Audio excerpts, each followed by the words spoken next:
qu'on a appelés les malthusianistes se sont beaucoup réclamés de ce modèle-là, et ça a pu justifier des politiques assez sordides de limitation de la croissance démographique, jusqu'à des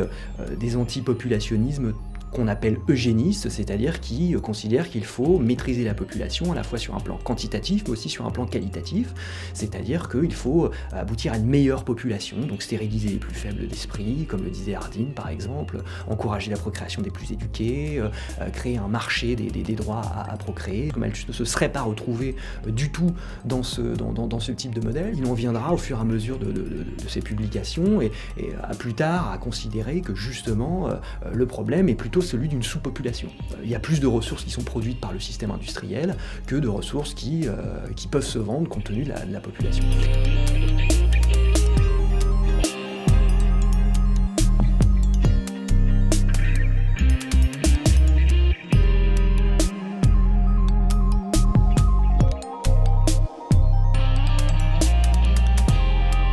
Malthus peut être aussi, à mon sens, un poil à gratter, c'est peut-être encore plus actuel pour l'économie classique, l'économie néolibérale, qui pense fondamentalement que le capitalisme est voué à l'équilibre, qu'il peut s'autoréguler. Le Malthus économiste considère que non, il n'y a pas d'équilibre, que cet optimisme libéral est absolument surfait, et qu'il peut au contraire y avoir des crises de sous-consommation, des crises de surinvestissement, et que le problème central à prendre en compte est celui de la demande effective. En quoi Malthus d'ailleurs anticipe largement Keynes.